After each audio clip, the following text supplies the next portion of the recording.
Chapitre 201, le prêtre espion. Un orque à la peau rouge était assis sur une plateforme. La peau rouge, donnée en bénédiction par l'encolère, était résistante à la chaleur et aux brûlures, ce qui la rendait utile dans cette guerre en cours. Dans l'armée de l'encolère, il était courant de voir des orques à la peau rouge portant de l'huile sur leur dos et utilisant lance-flammes. Leur fameuse tactique consistait à se précipiter dans les tranchées ennemies et à tout incendier. La plupart d'entre eux étaient des descendants des orques à la peau rouge que l'encolère, Hégémonia, avait utilisé comme force principale lors de leur première entrée sur le deuxième continent. Et parmi ces orques à la peau rouge, le guerrier le plus célèbre était le deuxième apôtre de l'encolère, Encarde, connu comme celui qui portait du sang. Encarde dit: C'est dommage, Alma, que les choses se soient passées ainsi. Alma Alois, le cinquième apôtre de l'encolère, se tenait devant Encarde et hocha la tête. Si vous souhaitez me punir, allez-y. HPMH, si l'encolère ne l'a pas fait, à qui suis-je? Tout en aiguisant la lame de leur hache géante préférée avec une pierre à aiguiser, Encarde a poursuivi. Les choses se compliquent. Oui. Une rébellion. Alma corrigea.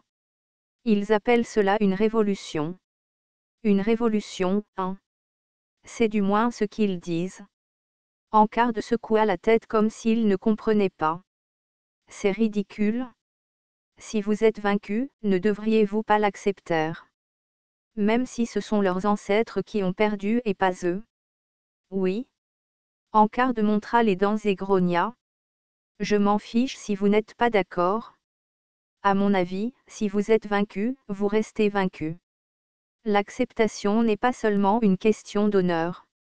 S'ils ne l'acceptent jamais et continuent de facturer, que deviendra l'ordre mondial? Ce serait chaotique. Exactement. Encarde a élaboré ses pensées avec des gestes de la main. Si les humbles convoitent les places des nobles et finissent par les prendre, en fin de compte, ils occupent simplement la position des nobles. Quelqu'un d'autre prendra leur place et appartiendra à la classe inférieure. C'est tout pareil. Rien ne change. Et si ce combat durait éternellement? Si les humbles se battent constamment pour prendre la place des nobles? Ce combat chaotique consumera tout ce qui maintient les nobles à leur noble place. Les forêts brûleront et les rivières s'assécheront.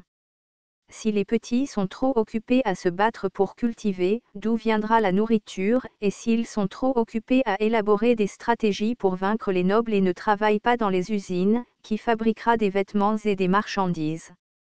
Alma soupira. Dans la perspective du royaume de l'Union, vous avez raison.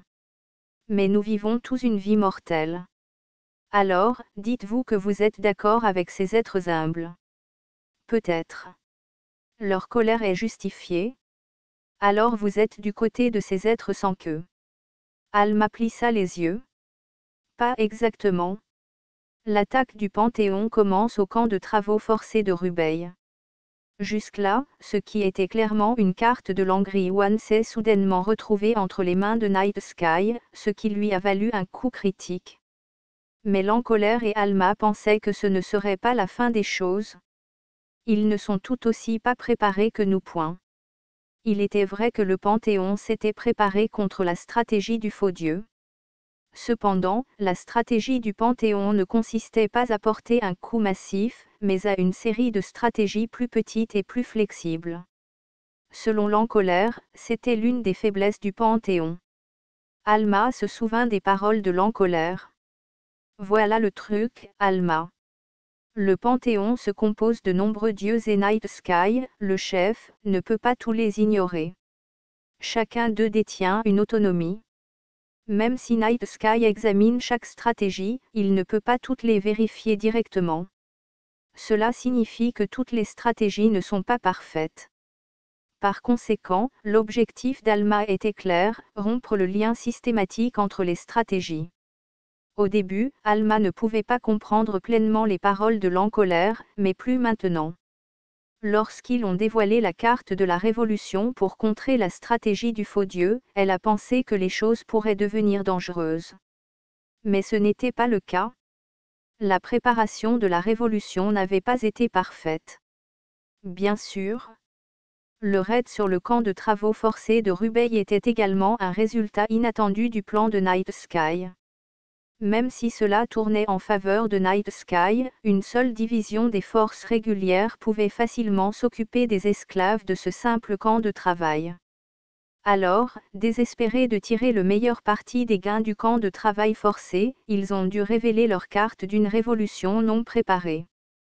L'état actuel du royaume de l'Union était en effet grave. Au sein de la hiérarchie du royaume de l'Union, divisée entre les espèces à queue pleine, sans queue et à demi-queue, les espèces de la classe sans queue ont commencé à crier pour une révolution et ont pris des mesures. Dans les petits territoires où le pouvoir central n'atteignait pas, les serfs se révoltèrent et tuèrent leurs seigneurs, et dans les grandes villes qui possédaient de grandes usines, les ouvriers se mirent en grève et commencèrent à démissionner. Mais ce n'est qu'une fraction. Le syndicat Le Royaume était divisé en plusieurs royaumes, et chacun avait sa propre situation politique et son propre contexte, ce qui rendait difficile la propagation d'une seule école idéologique. Le Panthéon aurait sûrement voulu jouer cette carte lorsqu'il était parfaitement préparé. Cela maximiserait son effet. Mais ils n'en sont pas encore là. Bien entendu, ils n'ont eu d'autre choix que de livrer le camp de travaux forcés de Rubeil, comme le voulait le Panthéon.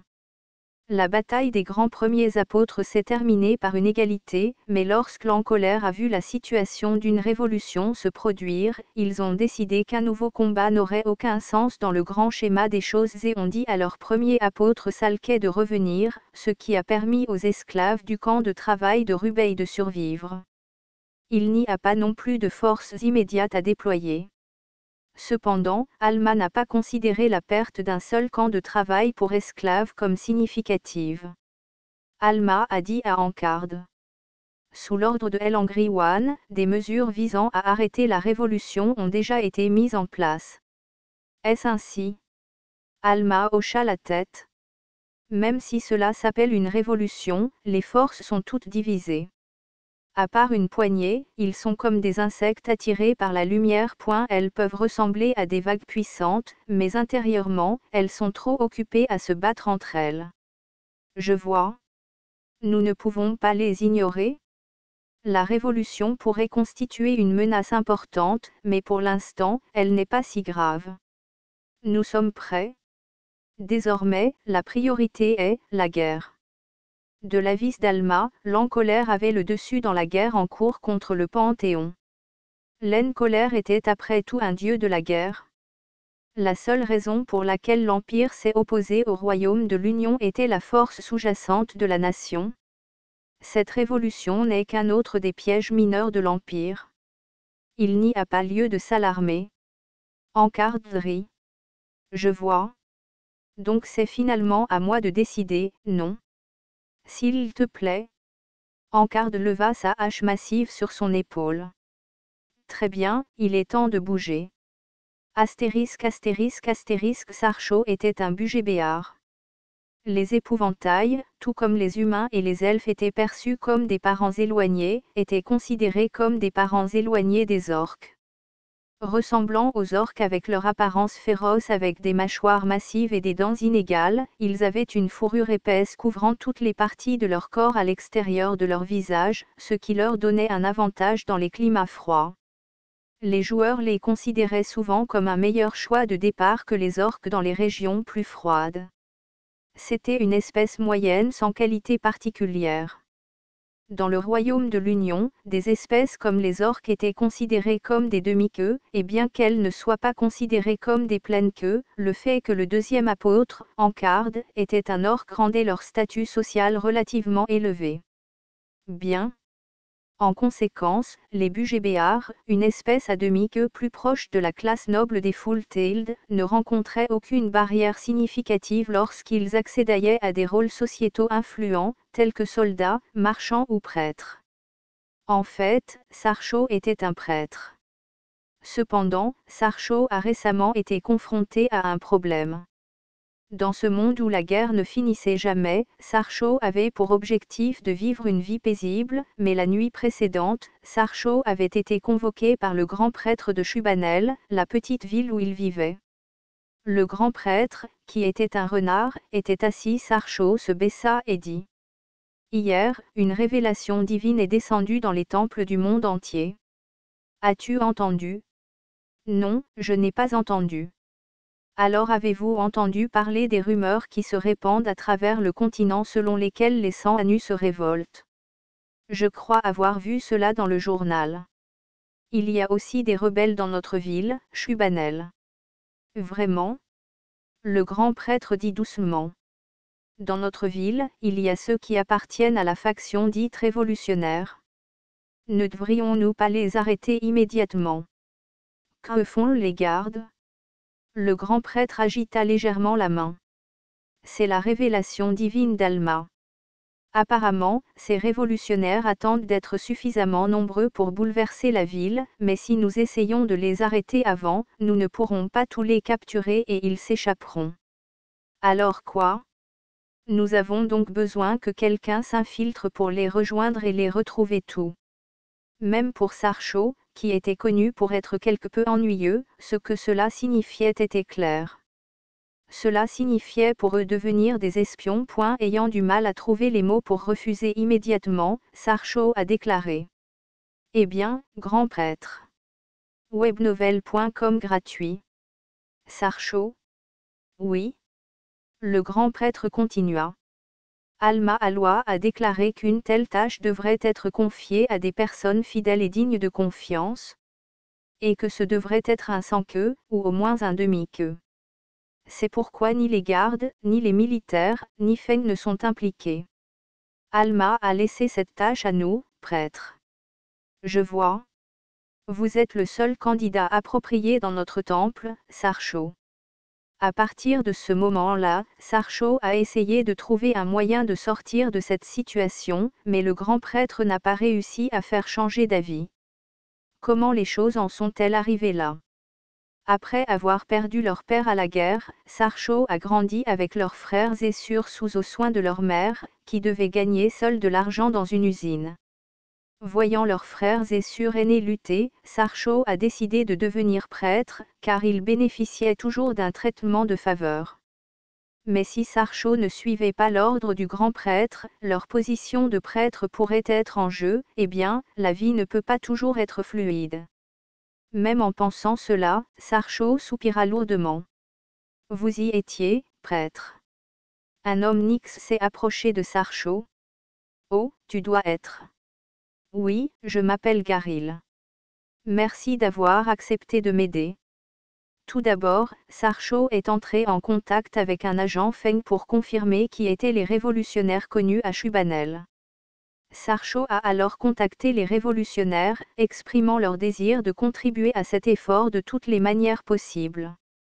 Et comme s'ils ne se doutaient pas d'avoir été arrêtés par les agents Feng, les révolutionnaires ont accepté de rencontrer Sarchaud. Penser qu'un prêtre deviendrait un espion, c'est ridicule. Mais selon le grand prêtre, il était probable que cette faction révolutionnaire avait été atteinte par l'influence de l'Empire, et par conséquent, si un prêtre de l'en-colère s'approchait d'eux, ils baisseraient probablement leur garde, pensant que le prêtre s'était converti. Au moins pour l'instant, cela semblait être la bonne hypothèse. Suivez-moi, par ici. Alors que Garil conduisait Sarchaud dans une ruelle, Sarchaud le suivit, tendu. Il ne saurait pas qui je suis vraiment, n'est-ce pas? Garil attrapa la poignée de la porte du sous-sol dans la ruelle et dit. C'est ici. Tous les révolutionnaires de la ville se sont rassemblés après avoir appris votre venue. Garil ouvrit la porte. Il y avait un escalier qui descendait et Garil fit signe à Sarchaud de descendre. S'il vous plaît, que rien ne se passe mal. En suivant les escaliers en bois grinçant, Sarchaud descendit au sous-sol.